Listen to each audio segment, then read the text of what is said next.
ಇವಳು ಗಂಡ ಹೋಗಾಯ್ತಲ್ವಾ, ಸಿಕ್ಕಾಕೊಂಡೆ ಕಣೆ. ನೋಡು ನಿನ್ ಮರ್ಯಾದೆ ಹೇಗ್ ಕಳಿತೀನಿ. ನೀನ್ ನಡಿ ಆದ್ಯಾ, ಸೀರೆ ಸಿಕ್ಕಾಕೊಂಡಿದೆ ಅನ್ಸತ್ತೆ, ನಾನ್ ಬರ್ತೀನಿ, ಹೋಗು.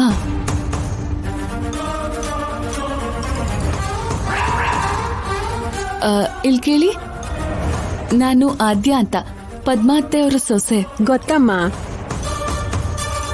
ಅದು ನಾವು ನಮ್ಮೂರ್ ದೇವಸ್ಥಾನದಲ್ಲಿ ವರಲಕ್ಷ್ಮಿ ವ್ರತ ಮಾಡ್ತಿದೀವಿ, ನೀವ್ ಖಂಡಿತ ಬರ್ಬೇಕು. ಇರಮ್ಮ, ನಾನು ಕುಂಕುಮ ಇಡ್ತಿದ್ಯಲ್ಲಮ್ಮ. ನಾನು ಗಂಡನ್ ಕಳ್ಕೊಂಡಿರೋಳು. ಈ ತರ ಕುಂಕುಮ ಬೊಟ್ಟು ಎಲ್ಲ ಇಡಬಾರ್ದು, ಅಶುಭ. ಗೊತ್ತಿಲ್ವಾ ನಿಂಗೆ? ಅಮೆರಿಕಂದ ಬಂದ್ಬಿಟ್ರೆ ಇಲ್ಲಿರೋ ಹುಡುಗಂತಾನೆ ಮದ್ವೆ ಆಗಿರೋದು. ಈ ಪದ್ಧತಿ ಸಂಪ್ರದಾಯ ಎಲ್ಲ ತಿಳ್ಕೊಳ್ಳೋದ್ ಬೇಡ್ವಾ? ಈ ತರ ಪೂಜೆ ವ್ರತಗೆ ಯಾರನ್ ಕರಿಬೇಕೋ ಯಾರನ್ ಕರಿಬಾರ್ದು ಅಂತ ತಿಳ್ಕೊಳ್ದೇನೆ ಇಲ್ಲಿಗೆ ಬಂದ್ಬಿಟ್ಟಿದ್ಯಾ? ಅಬ್ಬಾ, ಗಂಟ್ಲಿಗೆ ಅಮೃತ ಸುರ್ಕೊಂಡಷ್ಟು ಸಂತೋಷ ಆಗ್ತಿದೆ. ಹೀಗೆ ಇವಳಿಗೆ ಊರವ್ರ ಕೈಲೆಲ್ಲ ಬಯಸ್ಬೇಕು. ಅಯ್ಯಯ್ಯೋ, ಎಂತ ಕೆಲ್ಸ ಮಾಡ್ಬಿಟ್ಟೆ ಆದ್ಯಾ. ನಾನ್ ಕುಂಕುಮ ಹಚ್ಚು ಅಂತ ಹೇಳಿದ್ದು ಇವ್ರಿಗಲ್ಲ, ಶ್ಯಾಮಲಾ ಅಕ್ಕನ್ಗೆ. ನೀನಾದ್ರೂ ಹೇಳದಲ್ವಾ ಪದ್ಮ? ನಾನ್ ಹೇಳ್ತೀನಿ ಬಿಡಿ ಅಕ್ಕ. ಕುಂಕುಮ ಇಡೋಕ್ಕೂ ಮೊದ್ಲು ಗಂಡ ಇದಾನೋ ಇಲ್ವೋ ಅಂತ ತಿಳ್ಕೊಂಡಿಡಮ್ಮ. ನಾನು ಅವಳಿಗೆ ಬುದ್ಧಿ ಹೇಳ್ತೀನಿ ಬಿಡಿ ಅಕ್ಕ. ಆದ್ಯಾ, ಮುಂದಿನ ಸಲ ಅವ್ರು ಹೇಳ್ದ ಹಾಗೆ ಅವ್ರ ಹಣೆಯಲ್ಲಿ ಕುಂಕುಮ ಇದೆಯೋ ಇಲ್ವೋ ಅಂತ ತಿಳ್ಕೊಂಡ್ ಕುಂಕುಮ ಇಡು. ಹಾ, ಆಯ್ತು ಅತ್ತೆ, ನನ್ನ ಕ್ಷಮಿಸ್ಬೇಡಿ, ಏನು ಅನ್ಕೋಬೇಡಿ. ನಡಿ. ನನ್ ಗೆಸ್ಟ್ ಹೌಸ್ಗೆ ಬಂದು ನನಗೆ ಹೊಡೆದು ನನಗೆ ಸೀರೆ ಜಾಕೆಟ್ ಹಾಕಿದ್ರು. ಅದನ್ನೆಲ್ಲ ಸೀನು ವಿಡಿಯೋ ತಗೊಂಡ. ನಾನು ಹೊರಗಡೆ ಬರಲ್ವೋ? ಅವ್ರ ಮೇಲಿನ ಹಾಗೆ ತಿರ್ಸ್ಕೊಳ್ಳೋ ಅವಕಾಶ ನಿನ್ನ ಹುಡುಕೊಂಡ್ ಬಂದಿದೆ. ಏನೋ? ನಾಳೆ ರಾಜಲಕ್ಷ್ಮಿ ಆದ್ಯ ಇಬ್ರು ಸೇರಿ ದೇವಸ್ಥಾನದಲ್ಲಿ ವ್ರತ ಮಾಡ್ತಾ ಇದ್ದಾರೆ. ಇಬ್ರು ಒಂದೇ ಸರಿ ಸಿಕ್ಕಾಕೋತಾರೆ. ಅದೇನ್ ಮಾಡ್ಬೇಕು ಅನ್ಕೋತೀಯೋ ಮಾಡ್ಕೋ. ಗುಡ್ ನ್ಯೂಸ್ ಹೇಳಿದಕ್ಕೆ ತುಂಬಾ ಥ್ಯಾಂಕ್ಸ್ ಕಣ. ನಾಳೆ ಅಲ್ಲಿ ವ್ರತ ಶುರು ಆಗುತ್ತೆ, ಆದ್ರೆ ಅಷ್ಟೊತ್ತಿಗೆ ಅಕ್ಕ ತಂಗಿ ಹೆಣನೋ ಬೀಳತ್ತೆ. ಅಂದ್ರೆ ಸಾಯಿಸ್ಬಿಡ್ತೀಯ? ಸಾಯಿಸೋಕ್ ಹೇಳ್ತೀನಿ ಕಣ. ನಮ್ ಕೈಗೆ ಯಾಕೆ ಆ ಗಲೀಜ್ ಅಂಟ್ಕೊಳ್ಳೋದು? ನನ್ನ ಟಚ್ ಮಾಡಿದ್ರೆ ಯಾರಿಗಾದ್ರೂ ಇದೇ ಗತಿ ಬರುತ್ತೆ ಅಂತ ಎಲ್ಲರಿಗೂ ಗೊತ್ತಾಗ್ಬೇಕು. ಬರೀ ಅವ್ರಿಬ್ರೇ ವ್ರತ ಮಾಡಿದ್ರೆ ನನ್ ಕೆಲ್ಸ ಈಸಿ ಆಗತ್ ಕಣೋ. ಆದ್ರೆ ಅವ್ರ ಜೊತೆಗೆ ಅವ್ರಿಡೀ ಫ್ಯಾಮಿಲಿನೇ ಬರ್ತಿದೆ ಕಣೋ. ಸಾಯಿಸೋದಷ್ಟು ಈಸಿ ಅಲ್ಲ ಕಣೋ. ನನಗೆ ಹುಡುಗಿ ವೇಷ ಹಾಕ್ತವ್ರು ಪ್ರತಿಯೊಬ್ರು ಅಲ್ಲಿರ್ಬೇಕಾದ್ರೆ ಸಾಯಿಸಿದಾಗ ನಾನೊಬ್ಬ ಗಂಡ್ಸು ಅಂತ ಅಲ್ಲಿರೋರ್ಗೆಲ್ಲ ಅರ್ಥ ಆಗುತ್ತೆ. ಯಾವ ಮಕ್ಳಿಗೋಸ್ಕರ ರಾಜಾರಾಮ ಅಷ್ಟೆಲ್ಲ ಹಾರಾಡದ್ನೋ ಆ ಮಕ್ಳೇ ಇಲ್ದೇ ಇರೋ ಹಾಗೆ ಮಾಡಿದ್ರೆ ಏನ್ ಮಾಡ್ತಾನೋ ನೋಡ್ತೀನಿ.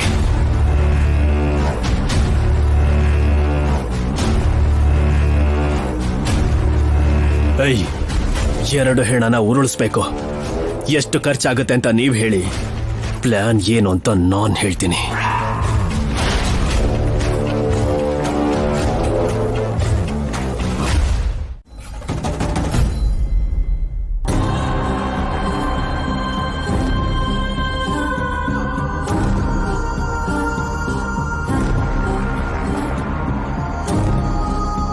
ಇಳಿ ಅಂತ ಸಪ್ರೇಟ್ ಆಗಿ ಹೇಳ್ಬೇಕಾ?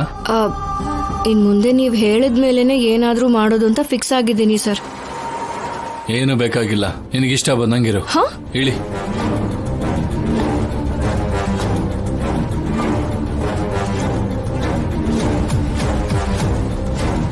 ಶೌರ್ಯ ಸರ್, ಅಲ್ಲಿ ಅಮ್ಮ ಅಪ್ಪ ಆದ್ಯ ಸೀನು ಮಾವ ಎಲ್ರೂ ಇರ್ತಾರೆ.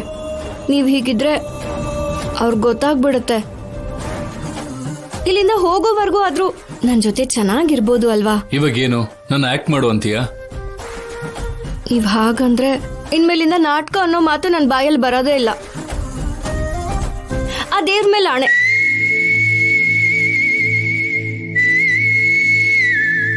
ಸರ್ ಸರ್,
ಹಾ ದಾರಿ ಬಿಡಿ